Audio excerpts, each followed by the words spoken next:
Brynhawn da, good afternoon. Diolch yn fawr am ymuno hefo ni. A mi fydden ni'n gallu cychwyn ar cyflwyniad ar gyfer Pasbort Dysgu Proffesiynol.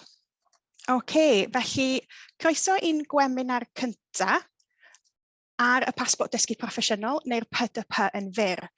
Eich adnodd un stop yr rhad ac am ddim ar gyfer cyfnodi eich datblygiad proffesiynol, myfyrio ar y ffordd mae'ch profiadau dysgu proffesiynol yn cysylltu â'r safonau proffesiynol, a rhoi mynediad i chi i lu o adnoddau cyfredol wedi'w hadolygu gan gymheiriaid i'ch helpu ar eich taith dysgu.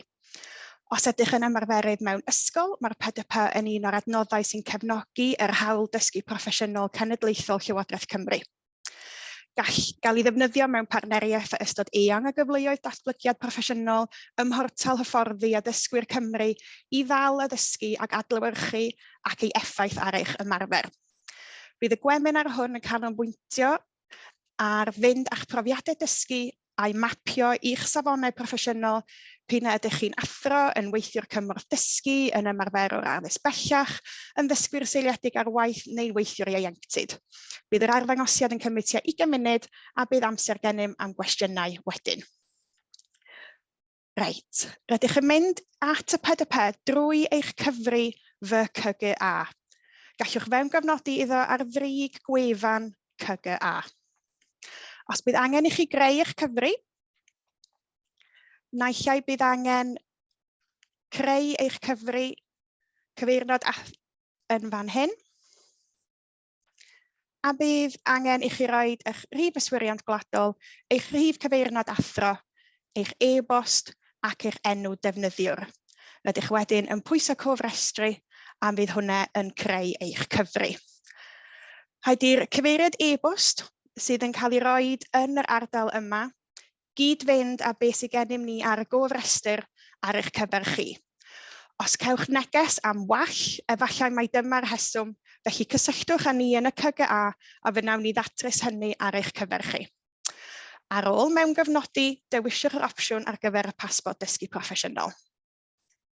Ymddiheuriadau mawr am hynny, fel y gallwch chi weld, mae o'n gallu bod yn broses i fewn gofnodi, ond unwaith dych chi fewn wedyn y gallwch chi arbed eich cyfrindau.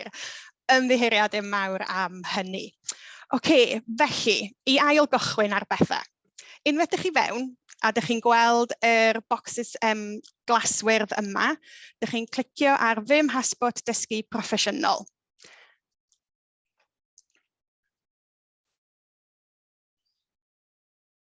Mae hwn wedyn yn mynd â chi i'r dangosfwrdd y PDP. A cyn i ni ystyried yr ochr dechnegol ar sut rydym yn cofnodi eich profiadau dysgu proffesiynol, rydym ni'n credu fod yn bwysig rhoi ychydig o ddiffiniad o beth yw profiad dysgu. Mae unrhyw rhyngweithiad, cwrs, rhaglen neu brofiad arall pan fydd dysgu'n digwydd yn brofiad dysgu. Gall hyn digwydd mewn lleoliadau academaidd, fel ystafell dosbarth, ysgol neu brifysgol neu ganolfan hyfforddi wedi hachredu, neu leoliadau anrhaddodiadol fel lleoliadau tir allan i'r ysgol neu amgylcheddau awyr agored. Hefyd, gall profiad dysgu ddigwydd mewn rhyngweithiadau addysgol traddodiadol, enghraifft pan fydd unigolyn yn dysgu gan athrawon a darlithwyr neu drwy ymchwil neu rhyngweithiadau anrhaddodiadol fel teithiau dysgu, arsylwadau, deialog a'n cymheiriaid a mwy.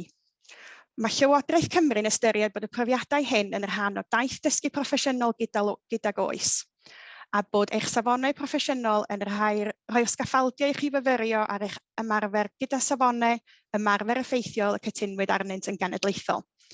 Cadarnhau a dathlu eich llwyddiannau a rhoi mwy o gymorth i nodi meysydd pellach i'w datblygu yn y dyfodol.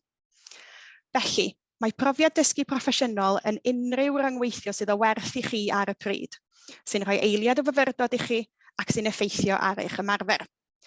Gall gael ei gynrychioli gan unrhyw eitem ategol, tystysgrif, cwrs hyfforddi y buwch arno, copi o'r arsylwi a neithwch, neu hyd yn oed ffeil sain neu fideo byr a defnyddiwch i gymnodi'ch meddyliau. Felly, awn ni nôl at yr agwedd ymarferol ar lan lwytho profiad dysgu i'ch PDP. Gan y gall eich profiad dysgu fod ar sawl ffurf, byddwch yn gallu lanlwytho unrhyw ffeil fwy na lai a mae hyn yn cynnwys pob prif fath o ffeil fel Word, PowerPoint neu PDF, ffeiliau delwedd a sain a darnau fideo. Nid oes uchafswm ar y faint o ffeil unigol, ond po fwyaf fydd y ffeil, y hiraf i fydd yn cymryd i uwchlwytho. Ac nid oes chwaith uchafswm o nifer y ffeiliau y gallwch eu hychwanegu. Gwneir hyn wrth ddangos eich dangosfwrdd PDP a dewis y lanlwytho ffeil. Os cliciwch ar y deilsyn honno, bydd porwr ffeiliau'n ymddangos a gallwch chwilio yno am ffeil rydych chi ei hychwanegu.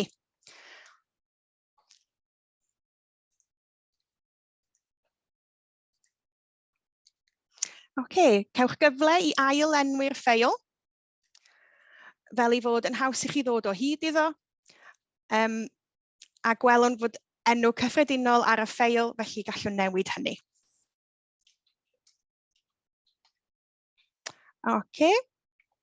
Cadarnhau yr uwchlwytho. Beth am agor y ffeil dyn ni newydd i uwchlwytho?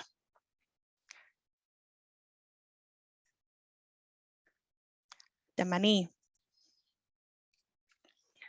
Ar frig ochr dde y dudalen, mae'r botwm rydw i am. Mae hyn yn gadael i chi wneud sawl peth gyda'r ased. Gallwch ei lawrlwytho yn yr un fformat y gwneithoch ei uwchlwytho. Gallwch ei rannu gyda'ch cydweithwyr a'ch cymheiriaid a dweud beth fyswn yn bwrw golwg arno heddiw. Gallwch ei fapio i'r safonau proffesiynol.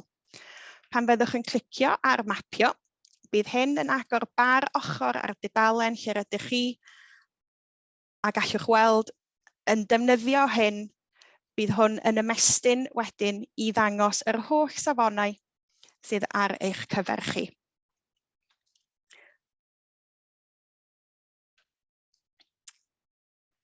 Yma, cewch weld rhestr o'r holl safonau proffesiynol ar gyfer ymarferwyr dysgu yng Nghymru. Byddwch yn gallu defnyddio un neu mwy ohonyn nhw. A gallwch chi ticio yr rhai sydd yn berthnasol i'ch gwaith.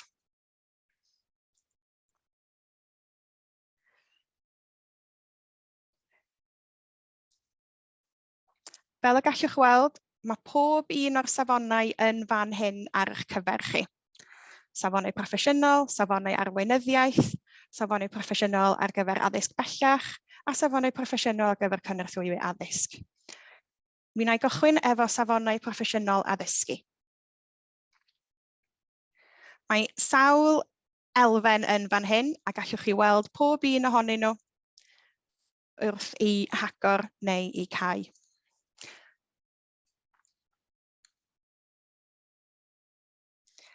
Unwaith ydych chi wedi gorffen dewis, cliciwch nesaf. Gallwch rwan weld y llithrydd a mae hwn yn gwneud hunan asesiad o'r dystiolaeth.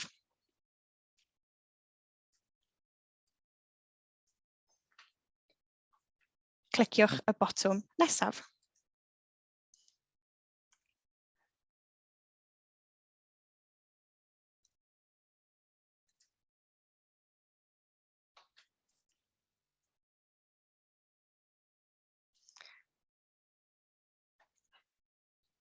Reit, so dyn ni wedi, a be na i wneud rwan ydy dangos a bwrw golwg ar un o'r safonau eraill.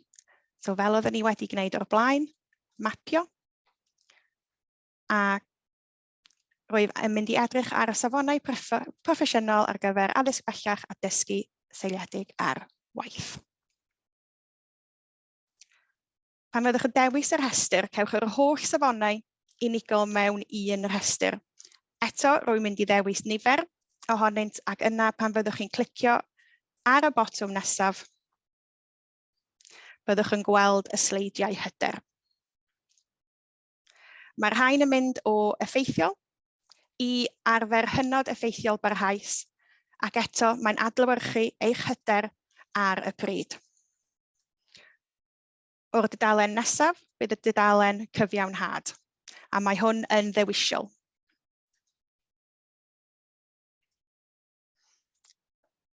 Gan ein bod wedi mapio'r profiad hwn ar safonau proffesiynol erbyn hyn, mae gennym adnodd i chi sy'n dwyn ynghyd popeth y wnaethoch chi fapio. O'r man hon, fysach chi wedi clicio ar yr logo Pebblepad ar y gornel chwith ar dop y dudalen, a fydd hwn yn mynd â chi nôl i'r dangosfwrdd. Mae y safonau proffesiynol ar gael yn fan hyn, gweld fy ngweithlyfr safonau proffesiynol. Yn clicio ac yn dewis yr addysgu yn gyntaf, mae hwn yn dod i dudalen y trosolwg. Mae chydig adnoddau fydd yn ddefnyddiol i chi wrth i chi ddilyn eich taith dysgu gydag oes gyda'r safonau. Y cyntaf yw'r diagram pre-cop, lefel asesiad, yr hunan asesiad nathon ni efo'r llithryddion. Mae'r diagram yn plotio pob sgôr yr oesoch i bob un o'r safonau ac mae'n ei dangos ar ffurf weledol syml, gan ddangos ymhlera ydych chi'n fwyaf ac yn lleiaf hyderus. O dan hyn, mae'r trosolwg a'ch profiadau wedi'w mapio, gan ddangos nifer y safonau a'r elfennau sylfaenol y gwnaethoch fapio iddynt. Bwriad hyn yw dechrau sgwrs gyda chi a'ch cydweithwyr ymhle mae eich cryfderau ac ymhle gallwch chi wneud y tro ac ychydig o help yn eich barn chi. Ar bob un o'r tabiau ar wahân, byddwch yn gallu edrych yn fanylach i bob un safon unigol fel y gallwch weld pob darn o dystiolaeth wedi'w mapio yn ei erbyn. Byddwch yn edrych ar y safonau addysg bellach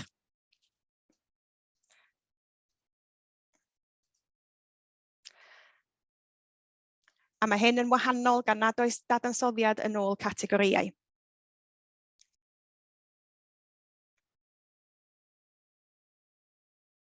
Os byddwch yn agor y dudalen, byddwch yn gweld yr union dystiolaethau sydd wedi eu cysylltu i pob ased.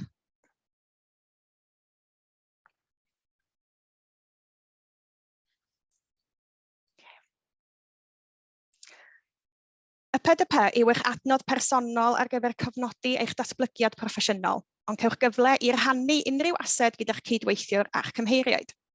Byddwn yn dangos i chi sut i wneud hynny gyda'r gweithlyfr safonau hwn.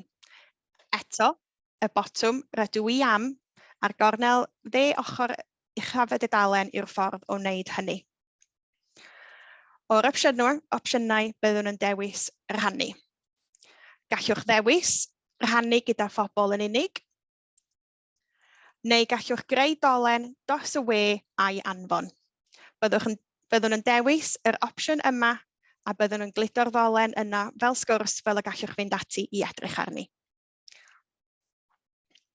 Cadwch y tic yma wedi ei oleio,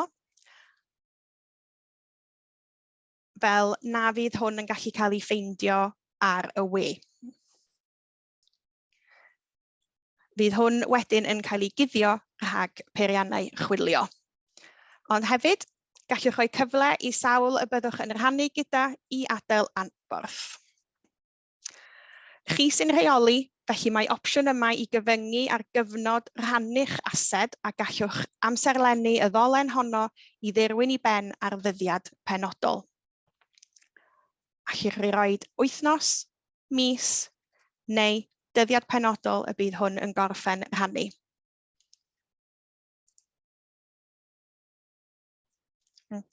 Hwn yw'r, allwch chi uwch oleio a copïo yr linc yma a'i anfon ar e-bost i un o'ch cymheiriaid.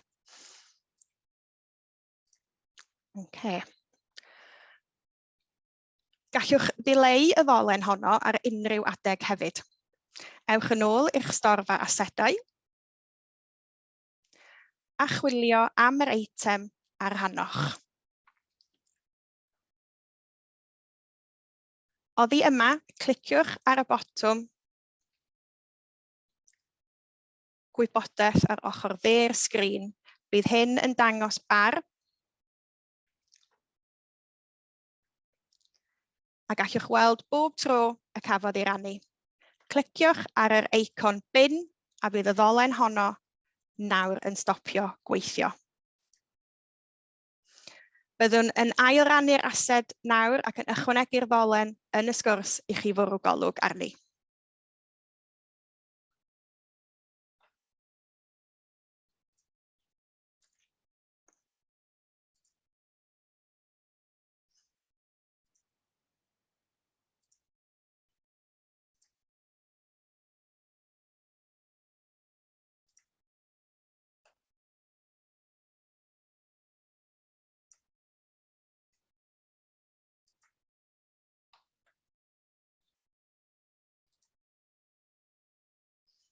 Mi wna i wneud yn siŵr bod hwnna yn cael ei wneud erbyn diwedd y sesiwn.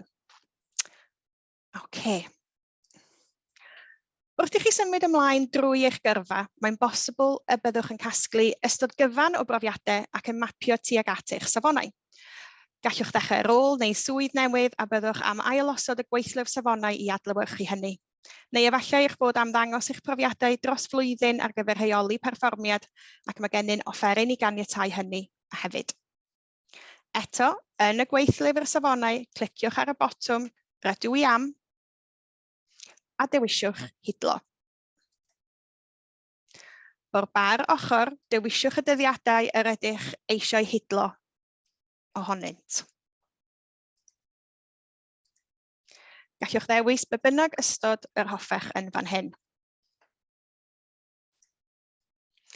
Pan fydd yr hidlydd ar waith, byddwch yn gweld bar glas ar frig y gweithlyr yn dangos y dyddiadau sydd ar waith. I gau'r hidlydd, cliciwch ar y groes yng nghornel y bar hwn.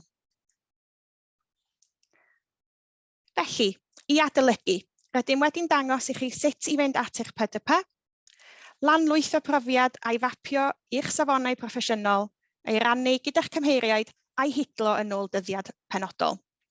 Dyma un ffordd yn unig y gallwch ddefnyddio'r PDP yn offeryn i gofnodi'r taith dysgu proffesiynol gyda'ch safonau proffesiynol.